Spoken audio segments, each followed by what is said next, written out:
大家好，我是蓝妹儿。我们平时呢都会把大葱当做配菜，那今天呢我就要让它当一回主角儿，用它来做丸子吃，真的很香哦。想知道怎么做的话，就继续往下看吧。把大葱洗干净，切成葱末。切大葱真的是一件很悲伤的事情，因为眼睛会被熏到流泪，所以我们在切葱的时候啊，可以在边上放一碗水，这样就好多了。剥掉大虾的虾壳和虾头，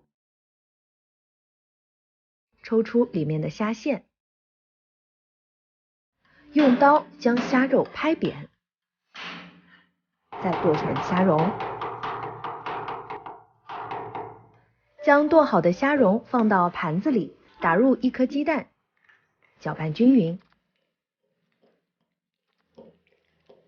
放入切好的大葱末，然后加上白胡椒粉、鸡汁、盐来调味，顺着一个方向把它拌匀。往盘子里面加入一把面粉、一把淀粉，继续顺着一个方向搅拌，直到拌到没有干面的这种状态。